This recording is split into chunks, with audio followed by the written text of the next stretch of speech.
E aí, tá gostando dos relatos? Então o que você acha de deixar um like aí no vídeo, hein? Gosta dos relatos? Deixa o seu like, mesmo que seja nos cortes.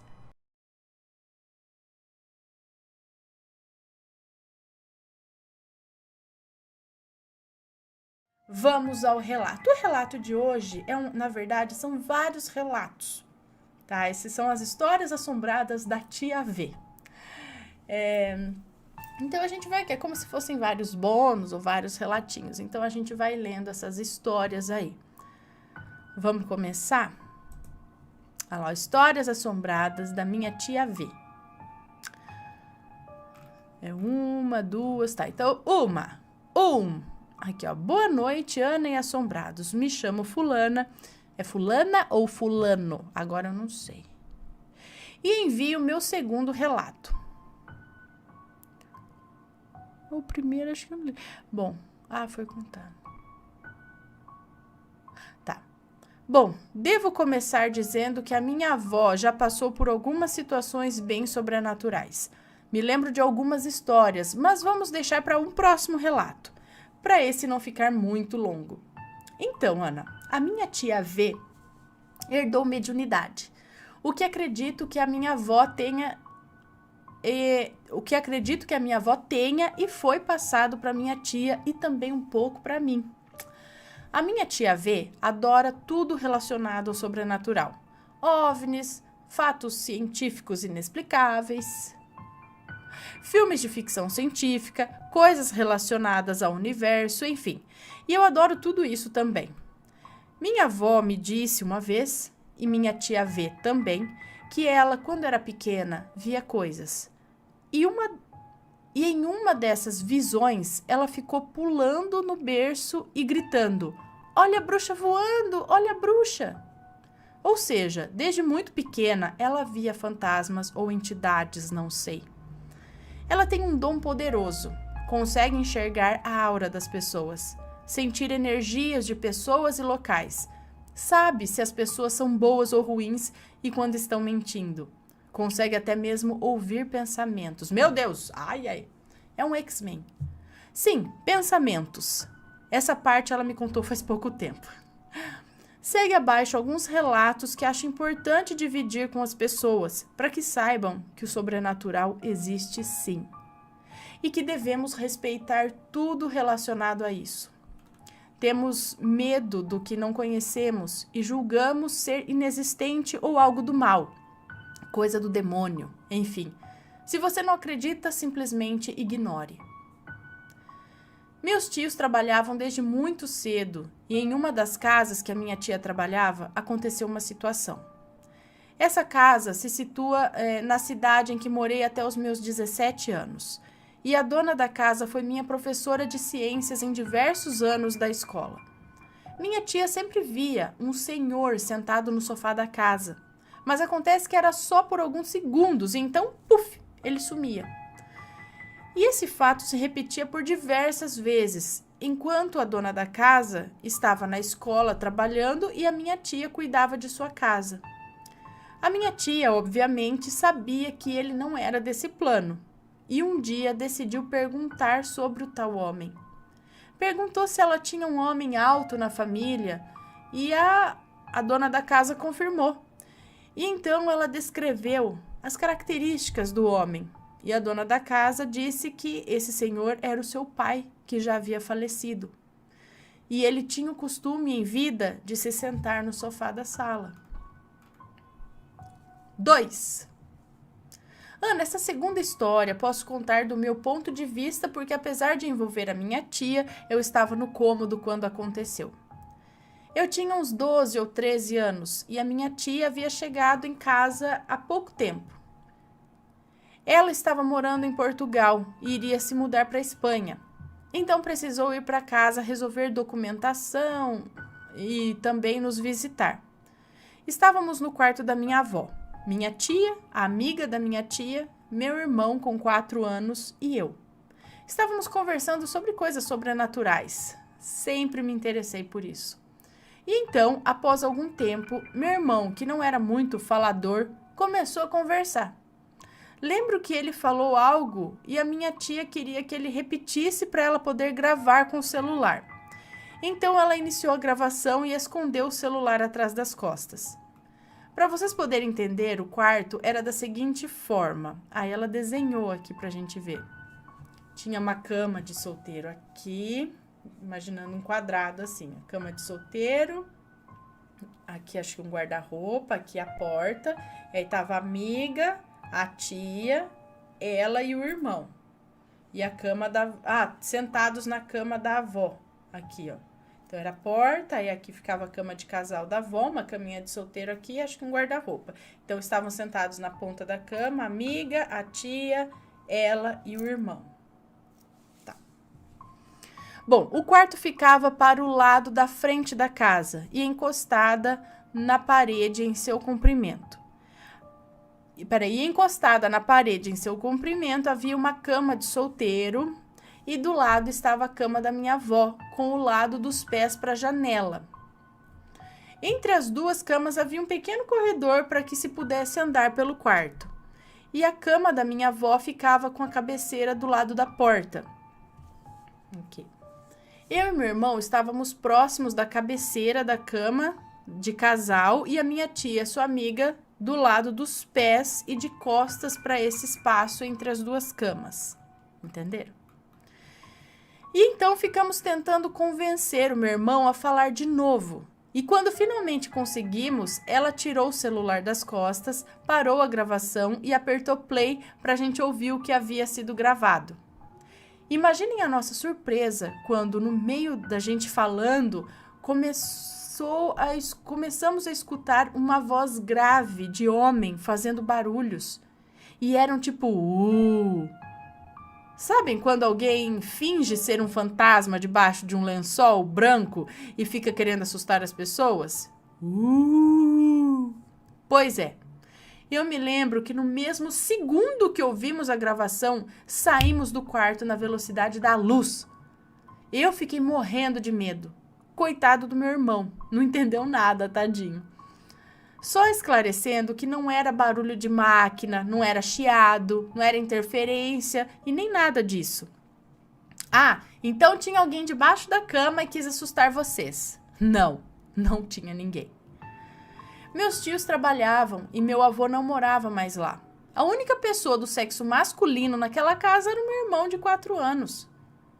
Depois do susto, escutamos de novo e lá estava a voz de homem fazendo os barulhos. E o pior era que a voz dele estava super alta, enquanto a nossa estava mais distante. Ou seja, o dito cujo espertalhão que nos assustou estava no corredor entre as camas, bem atrás da minha tia, e provavelmente com a boca perto do celular. Só sei que no final disso tudo, fui eu quem ficou traumatizada. Demorei dias para conseguir ficar no quarto sozinha. 3. Uma outra situação que ocorreu foi um pouco antes do falecimento do meu avô, pai dela, em 2015, pai dessa tia V. Minha tia V gosta de correr nas proximidades da sua casa, na Espanha, e um dia ela estava na sua corrida e escutou algo falando com ela. Ela não entendeu direito e achou que fosse alguém. Parou a corrida, tirou os fones e olhou para os lados. E então ouviu a voz novamente dizendo: seu pai vai morrer.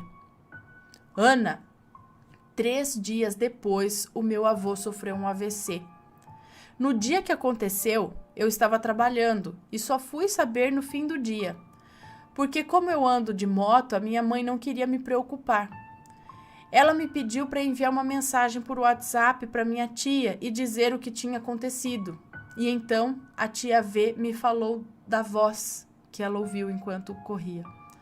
Ficamos muito tristes porque eu conheço seus dons muito bem. Sabia que isso iria mesmo acontecer. E aconteceu, exatos 30 dias depois. A minha tia não tinha condições de vir para o Brasil. Estava sem emprego e o marido dela também estava com pouco trabalho na empresa dele. Mas ela veio mesmo assim no dia seguinte ao acontecido. Foram 4 semanas indo visitar o meu avô em uma cidade bem distante que o internaram. Lembro muito bem que estávamos todos dormindo na minha casa, eu num colchão no quarto da minha mãe, a minha tia com a minha avó e meu tio na sala. Acordei com os prantos da minha mãe.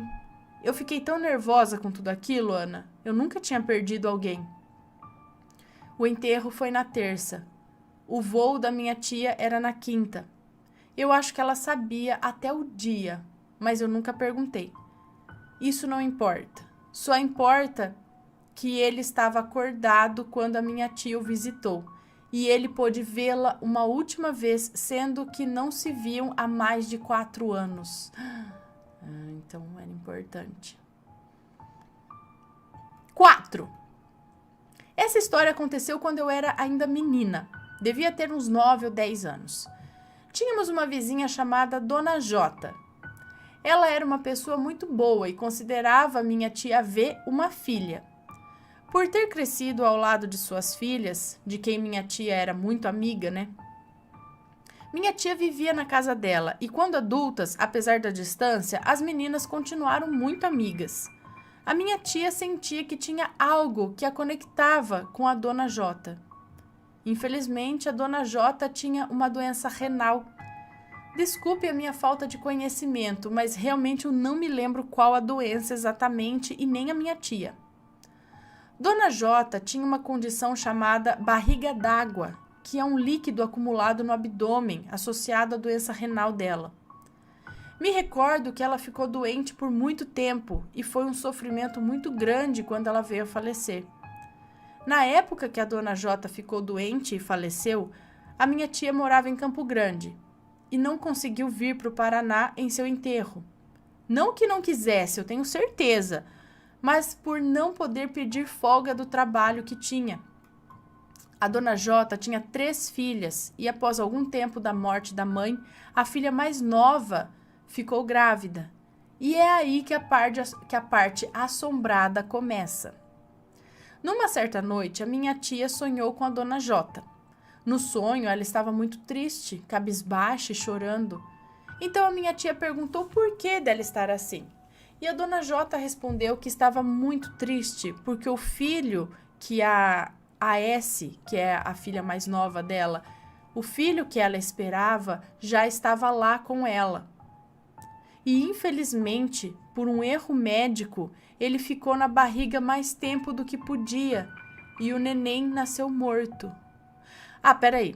No sonho, ela estava muito triste, cabisbaixa e chorando. Então a minha tia perguntou por que dela estar assim.